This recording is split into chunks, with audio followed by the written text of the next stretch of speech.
I left you airborne over Winthrop, and here it is again as we continue on part 2 of our journey.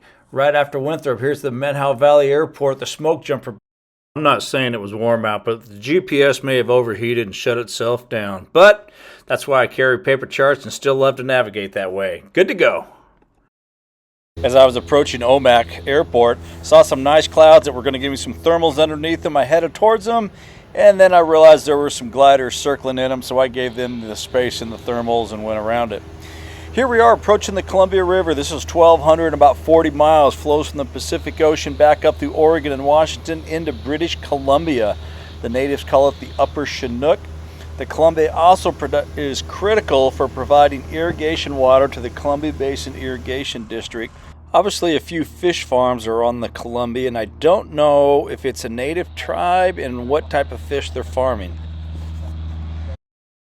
As part of FDR's efforts to stimulate the economy, and it brought about my family out to the Pacific Northwest from Nebraska because Grand Coulee Dam, which is the largest powerhouse and concrete dam in the United States, backed up and created Lake Roosevelt.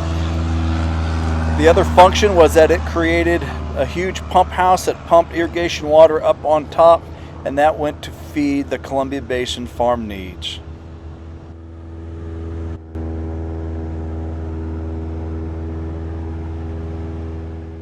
Here I'm pointing to the approximately dozen very large pipes that all the water gets pumped up through to start the canal system. Looking down on the third powerhouse, which was built later in the dam's history. I remember when that was starting to be built as a kid. There's a really cool laser light show that they put on at Grand Coulee Dam as well, so if you have a chance to go visit, it's worth going to. It had been a hot afternoon. We'd been up high struggling with density altitude, so once I got behind Grand Coulee Dam, it was time to take advantage of having some floats underneath me. I dropped down low, opened the windows, got some cool air flowing through. Here's an old ranch built up on the dam. And there's just some beautiful scenery. This is Lake Roosevelt. This lake goes all the way up into Canada.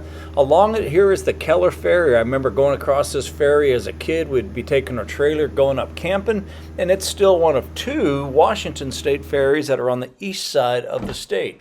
Holds about 15 cars or 2 or 3 semis. That's the North Ferry port there. So that was cool to see it.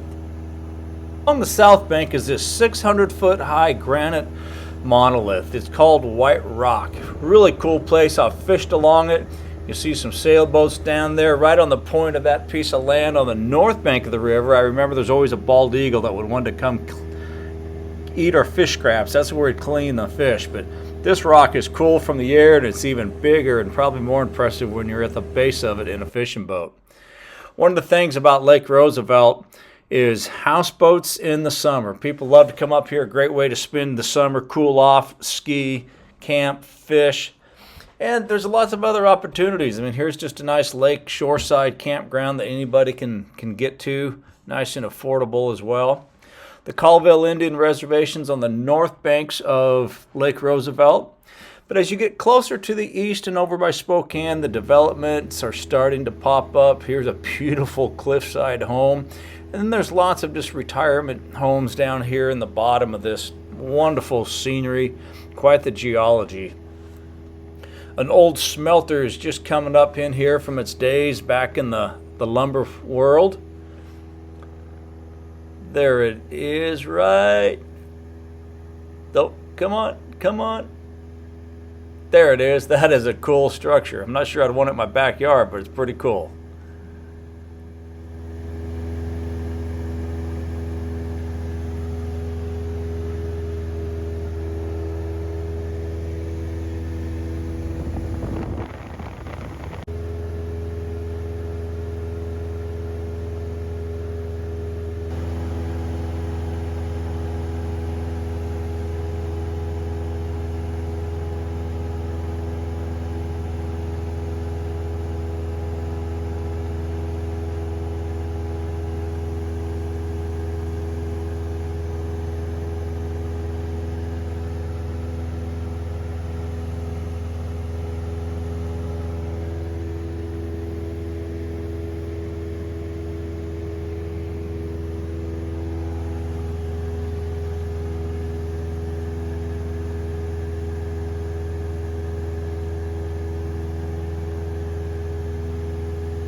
The Columbia River went north. I continued east along the Spokane River and came across this beautiful wheat field, but look at the tracks in it. The deer have just absolutely decimated parts of this.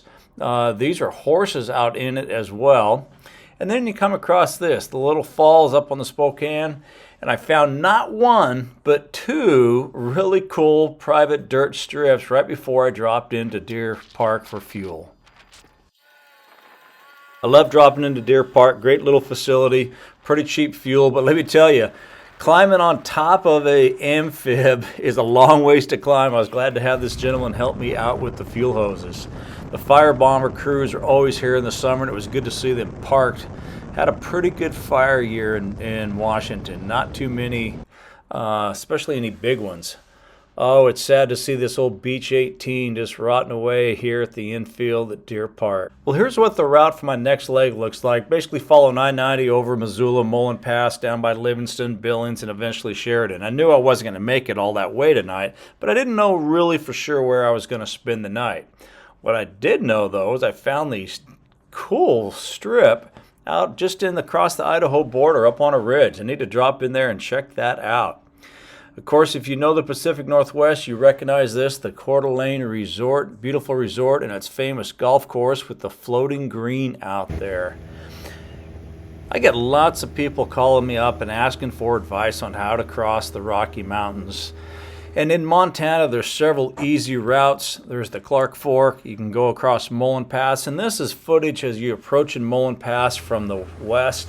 I almost don't even consider it a pass. It's very docile as far as the terrain around it. Here's Silver Mountain Ski Resort by Kellogg, Idaho. And of course, this country was known for its silver mines, and you can still see remnants of the mines all over in these steep hillsides.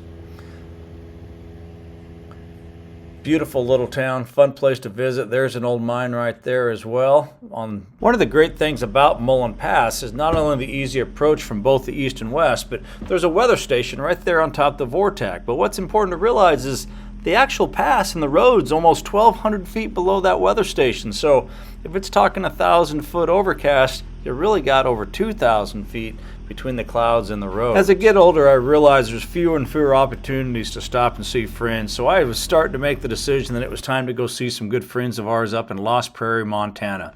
So I jumped over to the Clark Fork River, flew over the dam there at Thompson Falls, over the sawmills. This is timber country, and don't ever forget it in Montana. And I came in and shot the approach into Lost Prairie. There's only a few knuckleheads that I would drop everything for to clean my darn house and get a room ready for them. The Flash, and he's landing right now. And it was so great to finally get a stop in at their new place. Check out the runway here at Lost Prairie. This is beautiful. It looks a little narrow. They're adding some length to it, but that 172, even with the floats, down and stopped in less than 1,000 feet. Here's where the airplane spent the night, and of course you can come here and get a great tandem skydive. My buddy's new hangar, looking forward to having his 185 in here real soon. And talk about hospitality. You know you got a good friends when this is what your bed looks like. The view from their place is stunning. I can see why they have moved up here. A lot of dirt work still being done at their place, but this is the view from their backyard and the deck.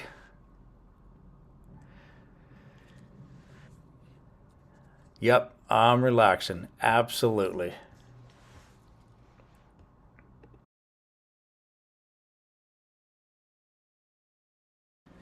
And this is what it's all about. Friends and fellowship. Bert and Curly, thanks for the hospitality. Yeah, there must be an airplane flying over. The guys are looking up at it. Well, that gets us through leg 2. We're in Lost Prairie, Montana. Come back for leg 3 as we see if we can get this 172 amphib all the way to Sheridan, Wyoming. I'm Jughead. Thanks for coming along on the journey. We're out.